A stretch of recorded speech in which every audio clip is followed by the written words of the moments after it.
Hello नमस्कार दोस्तों, मेरा नाम है कंवरपाल सिंह और आज हम अध्ययन करने वाले हैं क्लास 12th की जो एनसीईआरटी की जो हिस्ट्री बुक है उसके सेकंड चैप्टर का, जिसका नाम है राजा, किसान और नगर। ये इसके ऊपर हमारा 7th वीडियो है सेकंड चैप्टर का। इससे पहले वाले वीडियो में हमने चर्चा की थी नगर और व्यापार की चर्चा की थी। इस टॉपिक में हमने चर्चा की थी नए नगरों की चर्चा की थी, साथ ही इन नगरों में रहने वाली जो जनसंख्या है उसकी हमने चर्चा की थी। उस जनसंख्या में भी खासकर हमने संभ्रांत वर्ग और जो शिल्पकार है उनकी हमने चर्चा की थी। यदि हम बात करें व्यापार की, तो व्यापार के संबंध में हमने चर्चा की थी भारतीय उपमहाद्वीप में होने वाले व्यापार की हमने चर्चा की थी। इसके अलावा इससे बाहर होने वाले जो व्यापार है उसके ऊपर भी हमने चर्चा की थी। इसके अतिरिक्त हमने चर्चा की थी सिक्के और जो राजा हैं उनकी भी हमने चर्चा की थी। और आज का जो हमारा टॉपिक है वह है मूल बातें। देखिए, यहाँ पर मूल बातों से तात्पर्य है अभिलेखों का अर्थ कैसे निकाला जाता था। अभी तक हमने अन्य बातों के अलावा अभिलेखों के जो अंश है उनका भी अध्ययन किया इस चैप्टर में। लेकिन ये जो इतिहासकार है ये कैसे ज्ञात होता था कि इन अभिलेखों पर क्या लिखा हुआ है, इसका हम अध्ययन करेंगे। इस टॉपिक को भी हमने 3 भागों में डिवाइड किया है। सबसे पहले हम अध्ययन करेंगे कि ब्राह्मी लिपि का जो अध्ययन है वो कैसे किया गया। फिर हम अध्ययन करेंगे कि खरोष्ठी लिपि का जो अध्ययन है वो कैसे किया गया, उसको कैसे पढ़ा गया। सबसे अंत में हम चर्चा करेंगे कि अभिलेखों से जो हमें ऐतिहासिक साक्ष्य प्राप्त होते हैं उनके ऊपर हम चर्चा करेंगे। तो देखिए, अशोक के जो अभिलेख है, सर्वप्रथम भारत में जो अभिलेख लिखने की जो परंपरा थी अशोक के द्वारा प्रारंभ की गई थी। और अशोक के जो अभिलेख है ये मुख्यतः 2 लिपियों में लिखे हुए हैं। सर्वाधिक मात्रा में ब्राह्मी लिपि का प्रयोग किया गया है। और भारत का जो उत्तरी पश्चिमी भाग है, भारत का जो उत्तरी पश्चिमी भाग है, वहां पर जो अशोक के अभिलेख मिले हैं वो खरोष्ठी लिपि में मिले हैं। तो उनका अध्ययन है वह अभिलेख शास्त्रियों या इतिहासकारों के द्वारा कैसे किया गया, उसके बारे में हम चर्चा करेंगे।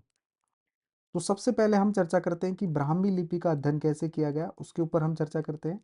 ये एक अशोक का अभिलेख है और इस अभिलेख में ब्राह्मी लिपि का प्रयोग किया गया था।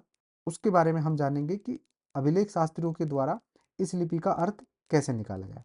देखिए, आधुनिक भारतीय भाषाओं में प्रयुक्त होने वाली जितनी भी लिपि हैं, चाहे वो देवनागरी लिपि हो या बंगाल की या कोई अन्य लिपि हो, इन सभी लिपियों का जो मूल है वो ब्राह्मी लिपि है। और ब्राह्मी लिपि का प्रयोग अशोक के अभिलेखों में किया गया है। अब हम चर्चा करते हैं कि विद्वानों के द्वारा या जो इतिहासकार है, अभिलेख शास्त्री है, उनके द्वारा ब्राह्मी लिपि का अध्ययन कैसे किया गया। 18वीं सदी से यूरोपीय विद्वानों ने भारतीय पंडितों की सहायता से आधुनिक बंगाली और देवनागरी लिपि में कई पांडुलिपियों का अध्ययन किया। और उसके बाद में प्राचीन अक्षरों के नमूनों की क्या की गई, तुलना की गई।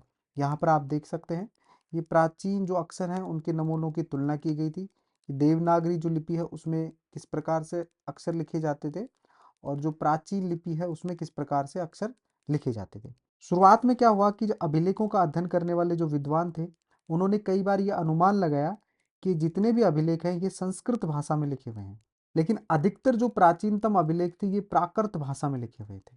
और इसी वजह से जो अभिलेख थे, या हम कह सकते हैं कि जो ब्राह्मी लिपि थी, उसका अध्ययन पॉसिबल नहीं हो पाया। लेकिन कई दशकों के बाद अभिलेख वैज्ञानिकों के अथक प्रयास और जेम्स प्रिंसेप के द्वारा अशोक कालीन जो ब्राह्मी लिपि है इसका 1838 ईस्वी में अर्थ निकाल लिया गया था। देखिए, कुछ बुक्स में आपको ये जो तिथि है ये 1837 ईस्वी लिखी हुई मिलेंगी, लेकिन एनसीईआरटी में लिखा हुआ है 1838 ईस्वी। देखिए, अभी हमने चर्चा की कि ब्राह्मी लिपि का अर्थ कैसे निकाला गया। ब्राह्मी लिपि के लिए विद्वानों ने क्या किया, आधुनिक जो बंगाल और जो देवनागरी लिपि है उसकी पांडुलिपियों को पढ़ा और प्राचीन अक्षरों से इसकी तुलना की। लेकिन गड़बड़ कहाँ हो जाती है, अधिकतर विद्वानों का मानना था कि यहाँ पर संस्कृत भाषा का प्रयोग किया गया है। लेकिन संस्कृत भाषा का प्रयोग न करके कौन सी भाषा का प्रयोग किया गया था, यहाँ पे प्राकृत भाषा का प्रयोग किया गया था। लेकिन अंत में जब जेम्स प्रिंसेप के द्वारा प्राकृत भाषा में इसके अनुवाद करने की कोशिश की गई तो वह उसमें सफल रहा। अब हम चर्चा करते हैं कि खरोष्ठी लिपि को कैसे पढ़ा गया। देखिए, पश्चिमोत्तर अभिलेखों में प्रयुक्त खरोष्ठी लिपि को पढ़े जाने की कहानी थोड़ी अलग है। कैसे अलग है, एक तो ये जान लो कि अशोक के जो अधिकतर अभिलेख है वो ब्राह्मी लिपि में लिखे हुए थे, लेकिन पश्चिम उत्तर में जो अभिलेख है वो खरोष्ठी लिपि में मिलेंगे। और इस क्षेत्र में हिंद यूनानी जो राजा थे उनका शासन हुआ करता था। टाइम पीरियड है लगभग दूसरी शताब्दी से लेकर प्रथम शताब्दी ईसा पूर्व तक। और इन हिंद यूनानी राजाओं के द्वारा सिक्के जारी किए गए थे और उन सिक्कों के माध्यम से ही हमें खरोष्ठी लिपि की जानकारी प्राप्त होती है। देखिए, जो हिंद यूनानी शासक थे वो क्या करते थे कि सिक्कों पर अपने नाम लिखवाते थे। तो सिक्कों के एक तरफ तो वो यूनानी लिपि में नाम लिखते थे और दूसरी तरफ वो खरोष्टी लिपि में नाम लिखते थे। इसलिए यूनानी भाषा को जो पढ़ने वाले जो यूरोपीय विद्वान थे, उन्होंने अक्षरों का मेल करना शुरू कर दिया। उदाहरण के तौर पर दोनों लिपियों में अपोलोडोर्स का नाम लिखने में एक ही प्रतीक, मान लीजिए कि ए का प्रयुक्त हुआ है, तो वो तुलना करते थे कि ए है वो खरोष्टी में कैसे लिखा हुआ है और यूनानी में किस प्रकार से लिखा हुआ है। और इसके माध्यम से उन्होंने खरोष्टी लिपि को पढ़ने में सफलता प्राप्त की। चूंकि प्रिंसेप ने खरोष्टी लिपि में लिखे अभिलेखों की भाषा प्राकृत के रूप में की, इसलिए लंबे अभिलेखों को पढ़ना क्या हो गया, सरल हो गया। अब हम चर्चा करते हैं कि जो अभिलेख है इनके द्वारा जो प्राप्त ऐतिहासिक साक्ष्य हैं उनके ऊपर हम चर्चा करते हैं। तो देखिए, इतिहासकारों और अभिलेख शास्त्रियों के काम करने के तरीकों का पता लगाने के लिए आइए अशोक के हम जो दो अभिलेख है उनको ध्यान से पढ़ते हैं। एक अभिलेख है जिसमें राजा का आदेश लिखा हुआ है, दूसरे में राजा की जो वेदना है वो पीड़ा है वो लिखी हुई है। तो सबसे पहले हम अध्ययन करते हैं राजा का जो आदेश लिखा हुआ है उस अभिलेख का अध्ययन करते हैं। इस अभिलेख में लिखा हुआ है कि राजन देवनाम पिए पियदसी। यहाँ पर दो उपाधियों का वर्णन किया गया है, देवनाम पिए और पियदसी। यहाँ पर देवनाम पिए का अर्थ होता है देवताओं का प्रिय और पियदसी का अर्थ होता है सुंदर दिखने वाला। यहाँ पर क्या लिखा हुआ है, अतीत में मसलों को निपटाने और नियमित रूप से सूचना एकत्रित करने की व्यवस्थाएं नहीं थी, लेकिन मैंने निम्नलिखित व्यवस्थाएं की। यहाँ पर अशोक कह रहे हैं कि इससे पहले ये व्यवस्थाएं नहीं थी सूचनाओं को एकत्रित करने की, लेकिन उसके द्वारा ये सबसे पहले ये व्यवस्था शुरू की गई। यहाँ पर आप देखेंगे कि जो व्यवस्था शब्द है इसे कोष्टक में लिखा गया है, जबकि जो मूल अभिलेख होते हैं उनमें व्यवस्था शब्द नहीं लिखा हुआ था। लेकिन शब्दों का सही अर्थ निकालने के लिए जो अभिलेख शास्त्री हैं वह कोष्टक में इस प्रकार के शब्द लगाते हैं ताकि सही तरीके से उन अभिलेखों का अर्थ समझ में आ सके।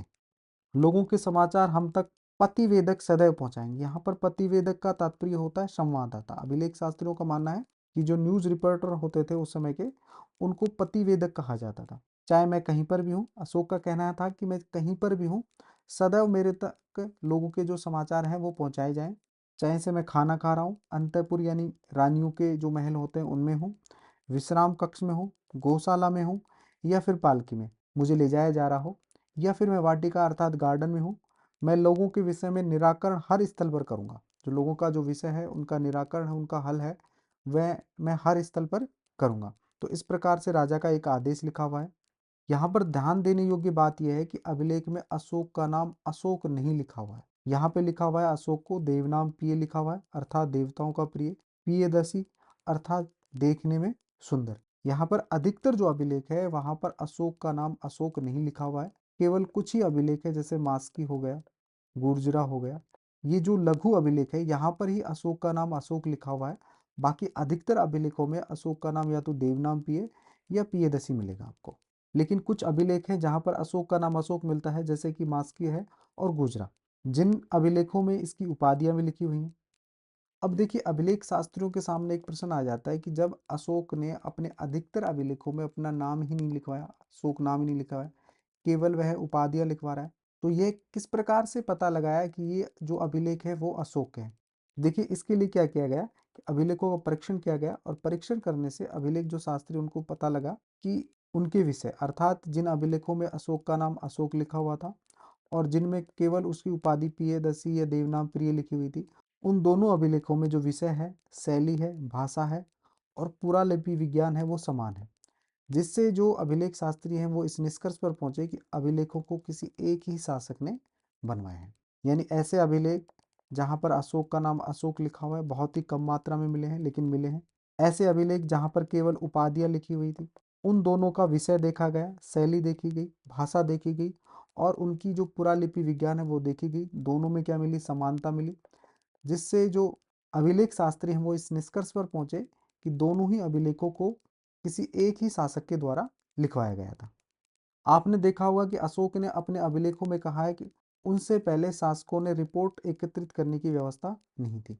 तो इसका भी जो अभिलेख शास्त्री इतिहासकार हैं ध्यानपूर्वक परीक्षण करते हैं। यदि अशोक से पहले उपमहाद्वीपीय इतिहास पर विचार करें तो क्या आपको लगता है कि अशोक का एक वक्तव्य सही है? इतिहासकारों को बार बार अभिलेखों में लिखे कथनों का क्या करना पड़ता है, परीक्षण करना पड़ता है। ये जो कथन लिखे हुए हैं सत्य हैं या नहीं है, या केवल ये अतिशोक्तिपूर्ण यानी बढ़ा चढ़ाकर लिखा हुआ है। क्या आपने ध्यान दिया कि कुछ शब्द ब्रैकेट में लिखे हुए हैं? जैसे कि हमने देखा कि जो व्यवस्था शब्द है ये ब्रैकेट में लिखा हुआ है। क्यों लिखा गया है? देखिए, अभिलेख शास्त्री वाक्यों के अर्थ स्पष्ट करने के लिए ऐसा करते हैं, जबकि जो मूल अभिलेख है उसमें व्यवस्था शब्द नहीं था।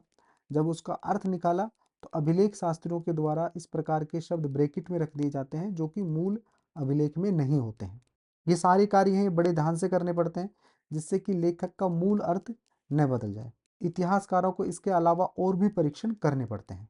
इसके अलावा ये जो राजा के जितने भी आदेश हुआ करते थे, या तो आपको यातायात जो मार्ग होते हैं उनके किनारे मिलेंगे, या नगरों के पास जो प्राकृतिक पत्थर होते हैं वहां पर उत्कीर्ण मिलेंगे। तो क्या यहाँ से आने वाले जो लोग थे, आने जाने वाले लोग थे, उनको पढ़ते थे, उन स्थानों पर रुककर उन अभिलेखों को पढ़ते थे? इससे एक और प्रश्न उठता है कि क्या अधिकांश लोग पढ़े लिखे थे? इसके अलावा अभिलेख शास्त्रियों के मन में, या जो इतिहासकार हैं उनके मन में, या आपके मन में भी एक प्रश्न उठता होगा कि जो प्राकृत भाषा है इसका प्रयोग केवल पाटलिपुत्र में किया जाता था, जबकि उपमहाद्वीप, जो भारतीय उपमहाद्वीप है, वहाँ के प्रत्येक हिस्से में जो हमें अशोक के अभिलेख मिले हैं वो सभी प्राकृत भाषा में मिले हैं। लिपि जरूर अलग थी लेकिन भाषा कौन सी थी? प्राकृत थी। तो क्या सभी स्थानों पर जो लोग थे वो प्राकृत भाषा को समझते थे?